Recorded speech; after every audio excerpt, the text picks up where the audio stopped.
L'éloquence et la compétence sont deux mondes différents. Le cerf octobre détermine la teneur en eau optimale pour avoir une densité sèche maximale.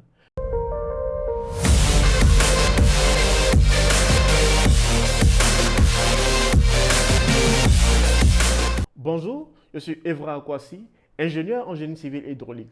Dans cette capsule vidéo, je vais d'abord m'adresser à M. Philippe Simot de la page Investi au pays et par la suite, je vous montrerai le chemin à suivre pour la pose efficace de pavés. J'ai suivi la série de vidéos du chantier de Philippe Simot sur la pose de pavés. Il faut noter que Philippe Simot est quelqu'un que j'admire beaucoup.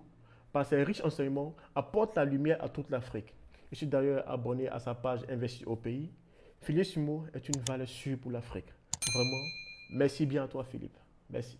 Pour revenir au sujet, je voudrais apporter ma contribution technique concernant ta série de vidéos faites sur la pose des pavés.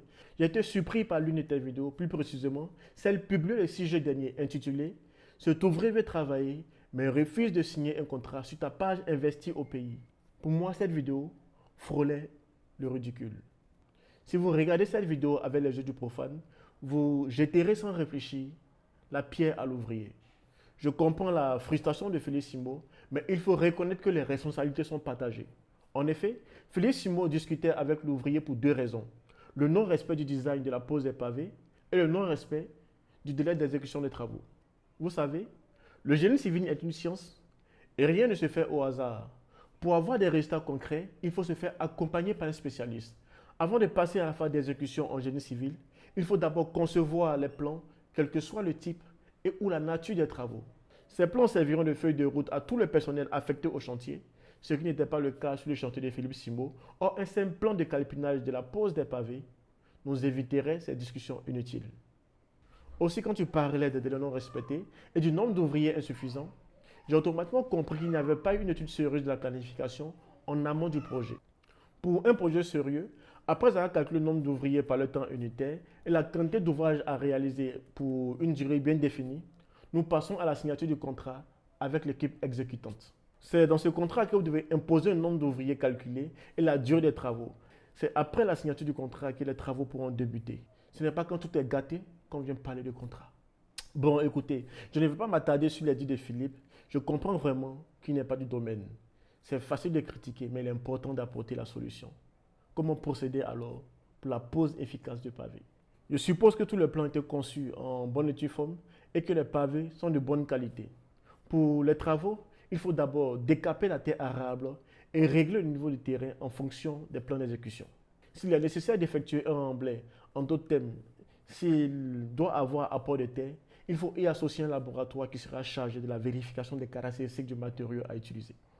Certainement, le laboratoire fera un essai complet sur le matériau à utiliser, c'est-à-dire l'analyse granulométrique pour voir le taux de fine. L'essai Proctop détermine la teneur en eau optimale pour avoir une densité sèche maximale. La ligne d'ATPEC pour voir la plasticité du matériau. Le CBR pour vérifier si le matériau à l'état naturel est supérieur ou égal à 15. Ensuite, avec le matériau approuvé par le laboratoire, nous effectuerons le remblai sans oublier le combattage qui sera surveillé et vérifié par le laboratoire. À ce niveau, le laboratoire fera l'essai de densité in situ pour vérifier si le combattage a été bien fait. Enfin, nous étalerons un lit de sable d'une épaisseur environ 5 cm, suivi de la pose de pavé tout en respectant le plan de calpinage sans oublier la mise en œuvre des joints. Les travaux ainsi réalisés, vous éviterez les packings avec les pavés enfoncés, dégradés avec de l'eau qui stagne, etc. Chers internautes, le BTP est un domaine assez sensible, submergé de prétendus experts. C'est un domaine où n'importe qui se permet de parler. Quel que soit le type, la nature des travaux à réaliser, il faut toujours associer un professionnel du milieu. Vous gagnerez à le faire. L'éloquence et la compétence sont deux mondes différents. Merci. J'encourage déjà tous ceux qui m'appellent pour prendre des conseils.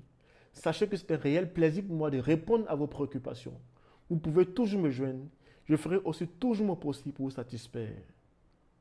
Ensemble, nous serons plus forts. Merci.